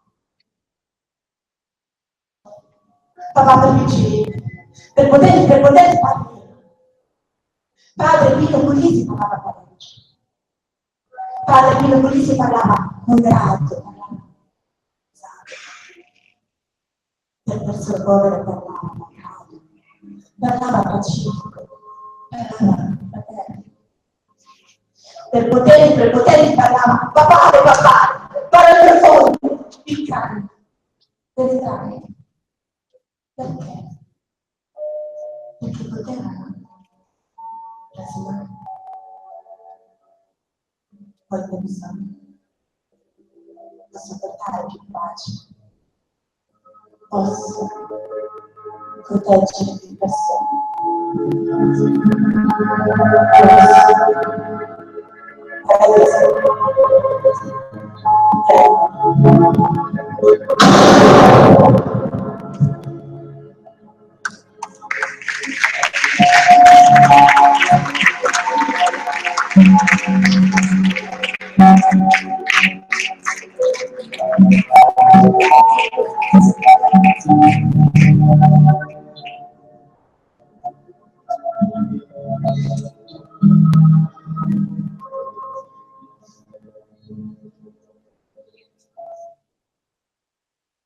Giovanni Falcone, magistrato nato e vissuto a Palermo. Grazie al suo grande intelletto e alla sua formidabile memoria, divenne una delle personalità più importanti della lotta alla mafia. Insieme al giudice Paolo Borsellino guidò il pool antimafia, un gruppo di magistrati che grazie al maxi processo di Palermo riuscì per la prima volta nella storia a condannare all'ergastolo oltre 500 mafiosi. Falcone e Borsellino furono i primi a sospettare che ci fossero accordi tra la mafia e i poteri dello Stato. Il 23 maggio del 1992, lungo l'autostrada Capaci-Palermo, Giovanni Falcone saltò in aria insieme a 3 uomini della scorta e sua moglie Francesca Mordillo, anche lei magistrato. Borsellino, oltre al suo lavoro, prese in mano anche quello di Falcone, sapendo che avrebbe dovuto accelerare i tempi per trovare la verità. Il 19 luglio dello stesso anno, la strage di Via D'Amelio spense il sorriso di Paolo e quello dei suoi 5 agenti di scorta. Il 1992 segnò la morte di 2 giudici, cambiando probabilmente il destino del nostro bellissimo e disgraziato paese.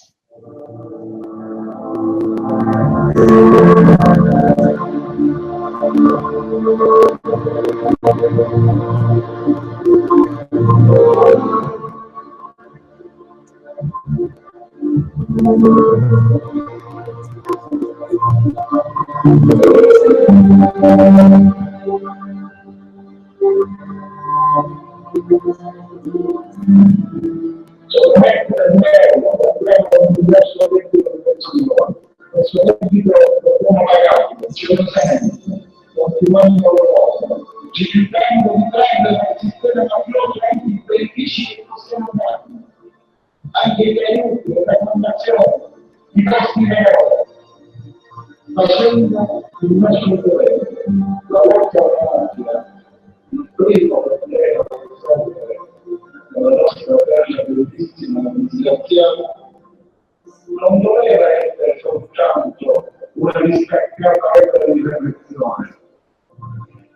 movimento culturale e morale che coinvolgesse tutti, specialmente le giovani generazioni, per piacere e sentire subito la presenza del resto comune di libertà e pacificare il pulso del compromesso morale, dell'indifferenza, della contiguità e quindi della complicità.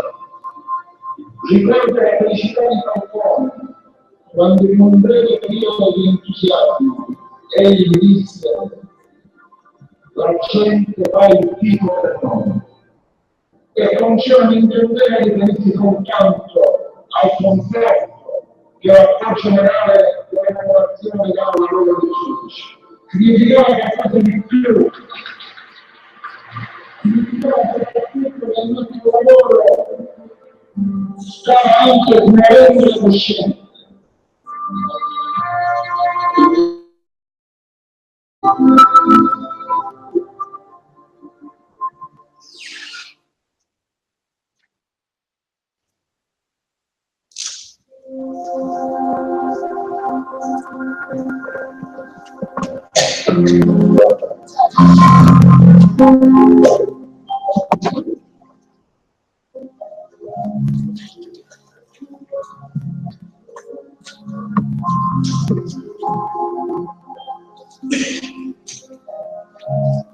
Ascoltami, Mafia e Stato vivono del controllo di uno stesso territorio, quindi sostanzialmente i fatti sono due: o si fanno la guerra oppure collaborano.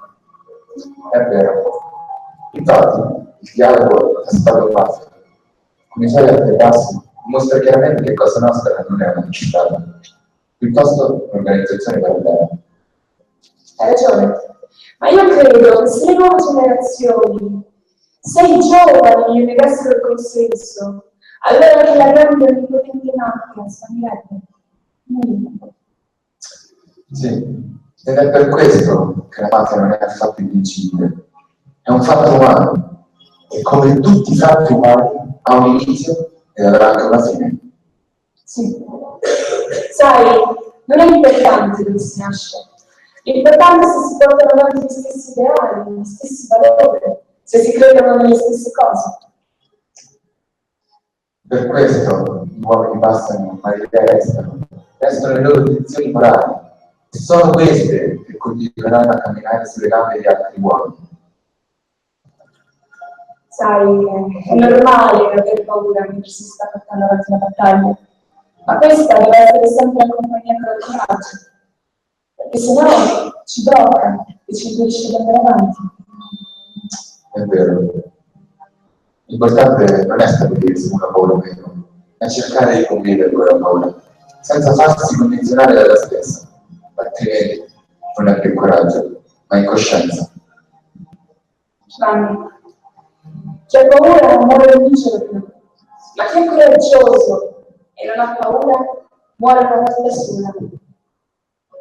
Sai, io non ho paura della morte, ma mi uccideranno.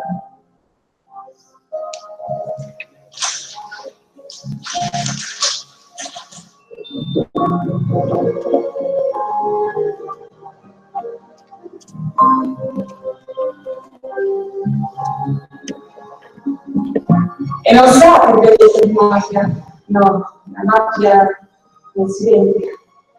Forse chi mi ucciderà materialmente sarà mafioso. Chi avrà voluto la morte, quelli saranno morti.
Lo dico che perché nel passato, dalla Chiesa, Pippo Papa, Falcone e Borsellino. Ma io mi chiedo perché? Perché esiste un'ingiustizia di questo tipo? Perché una persona giusta che vuole combattere per un domani migliore deve morire in questo modo? Perché abbiamo un mondo dove rende il materialismo e non con i valori della vita?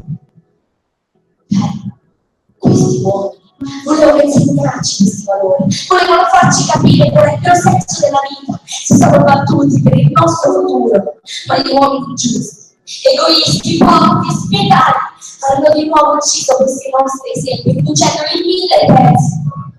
E noi giovani, con l'indifferenza che ci viene insegnata da questa terribile società, continuiamo a permettere tutto questo. Bisogna fare qualcosa per cambiare il nostro domani e quello delle future generazioni, perché questo è un mondo terribile che ci fa perdere le speranze, ma non lo possiamo e non dobbiamo farlo. Basta poco per cambiare questa società, ma dobbiamo essere tanti.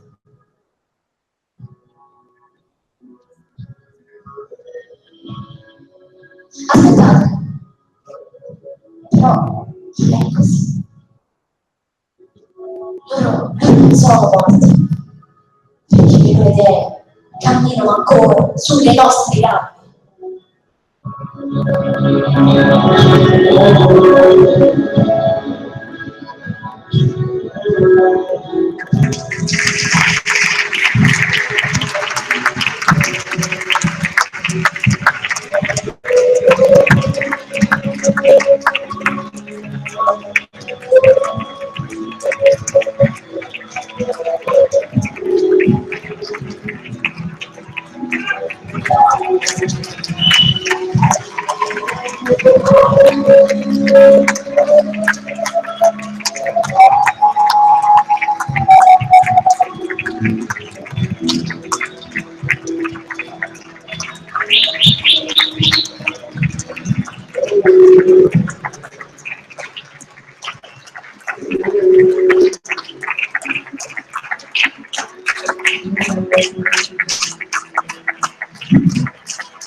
Latte è consapevolezza, latte è antimafia, latte uccide la mafia.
Violenza, abilità, arcidia, chi proverà sono i mali che applicano l'uomo moderno. Viviamo nella società della violenza, una società che ha tanto, troppo,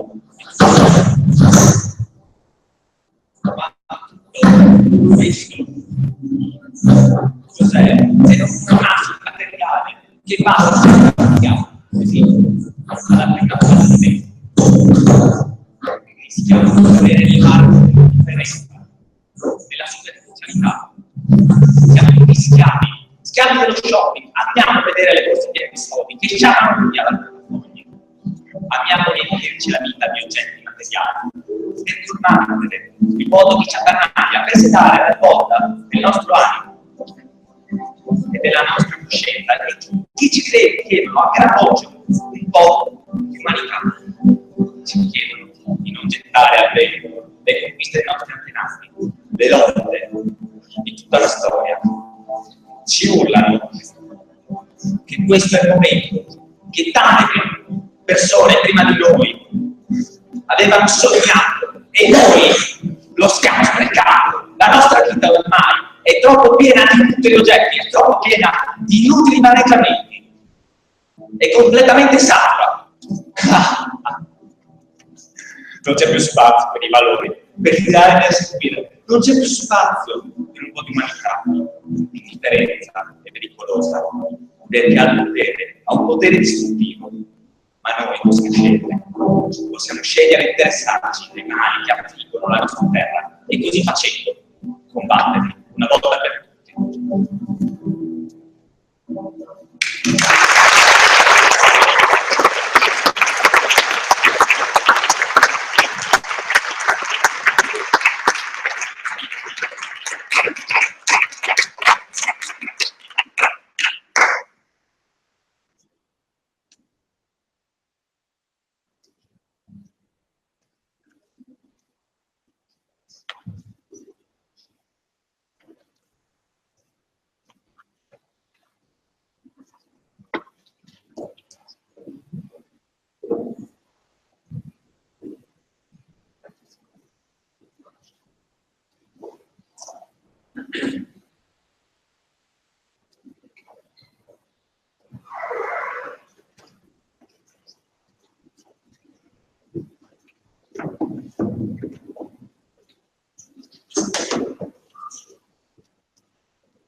Voglio raccontarvi una storia che spero vi farà pensare. Una foresta, lontana nel tempo e nello spazio, era abitata da creature meravigliose, creature vive, belle, colorate, che si nutrivano di frutti della vita. I frutti della vita nascevano da arbusti che venivano coltivati con amore, parole e storie di vita dalle creature. I frutti della vita davano alle creature coscienza, capacità di capire che cosa era bene e che cosa era male, la capacità di scegliere. Ma proprio una scelta portò la foresta al declino, perché delle creature scelsero il male. Delle creature scelsero di non parlare agli arbusti che davano il frutto della vita.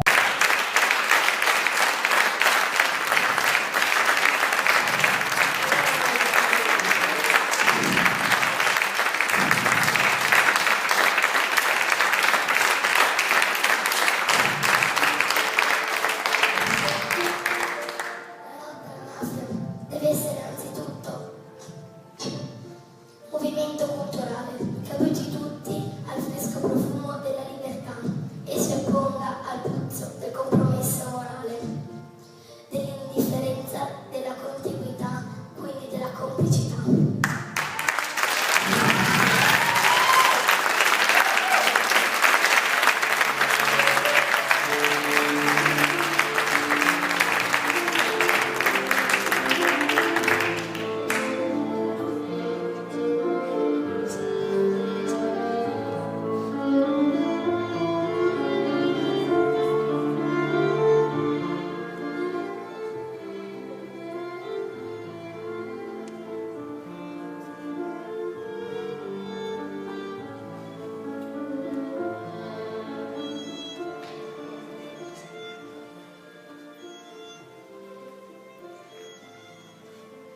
Indifferenza ha come primo significato non sapere, ignorare, ma anche non voler vedere.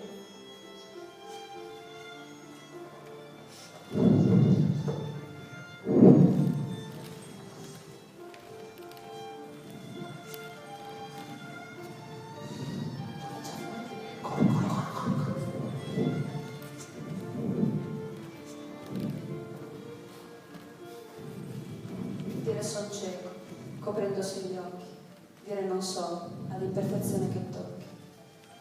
Vivere dentro una bolla argentata, perché il mondo cambia, ma lei resta invariata.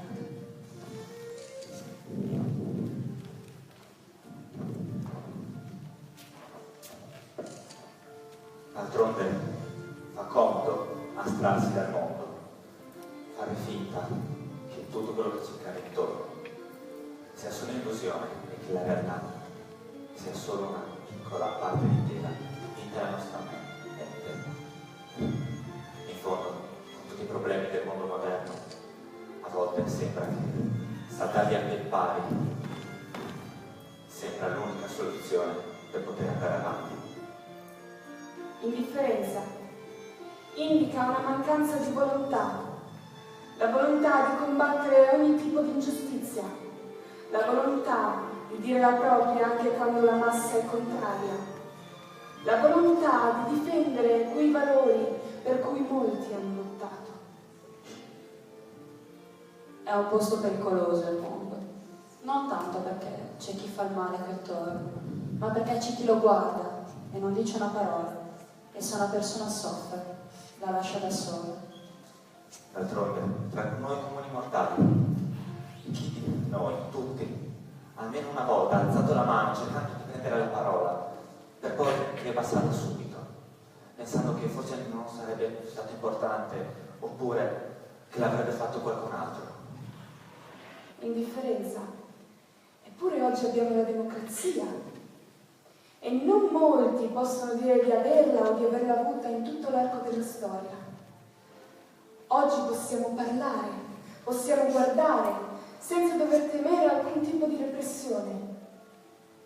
Eppure, anche oggi, che dovrebbe essere l'era della libertà di espressione più assoluta, anche oggi continuiamo ad avere paura e preferiamo stare in silenzio. Ma il timore si aggrappa al nostro cuore, nasce, cresce, si nutre e non muore. Ci dice all'orecchio di avere paura, che il nemico si annida nella notte più scura, che sia un fiore, la luna o una stella, ogni cosa è un pericolo, nessuna è bella.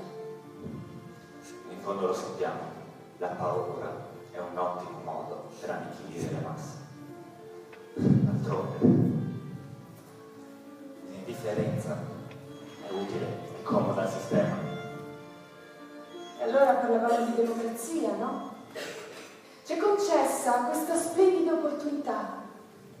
Oggi siamo liberi di parlare e di esprimerci. E allora perché non farlo? Perché vivere nelle ansie e nelle paure in cui questo sistema ci vuole chiudere? Noi viviamo adesso. E adesso possiamo dire la nostra. Possiamo alzare una mano.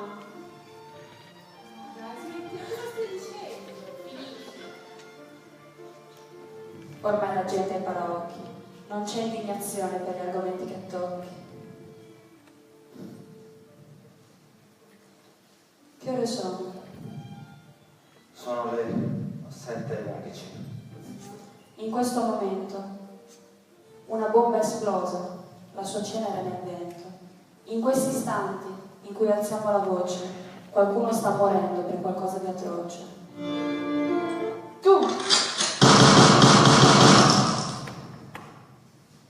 Sì, tu, laggiù.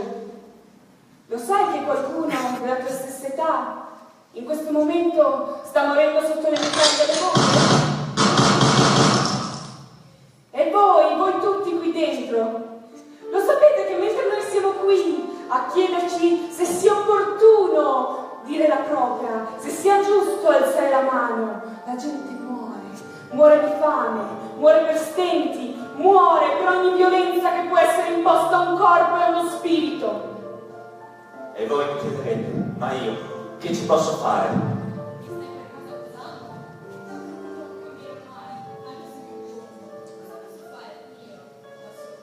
Ehi, non ti stupire, guardami bene, la differenza si fa qui, tutti assieme. Tu, ascoltami attentamente, sveglia chi riposa, perché è arrivato il momento di fare qualcosa.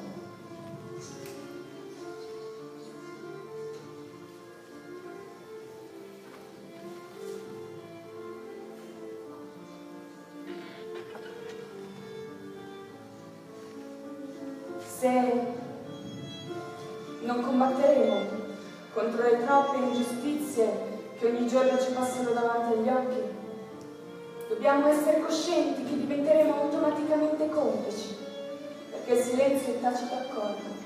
Il silenzio ha ucciso nel 92 Falcone e Borsellino e continua a uccidere ogni giorno milioni di innocenti.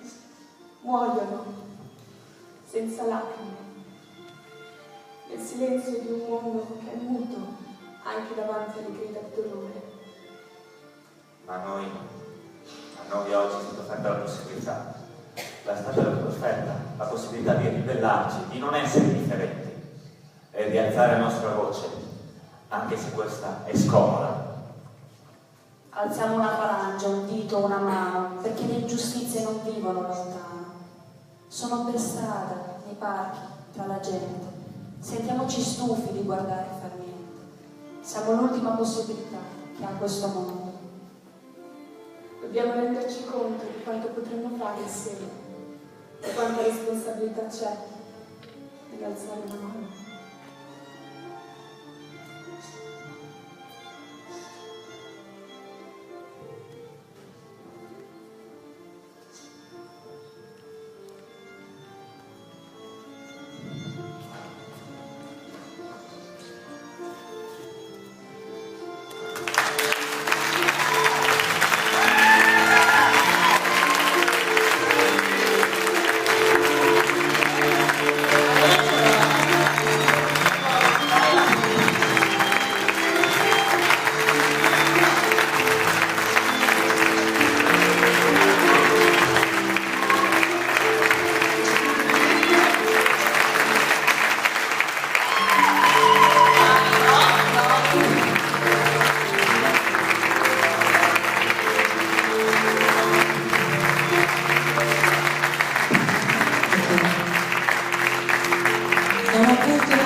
Base sulla rinuncia contro quella parte marcia del nostro Stato, di tutto il pianeta, del sistema, che giorno dopo giorno vuole sempre di più distruggere noi, il nostro pianeta, la parte buona che è rimasta del popolo.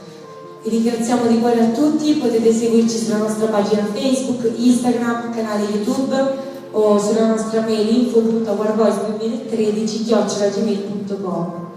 Vi ringraziamo di cuore e cerchiamo di espanderci sempre di più.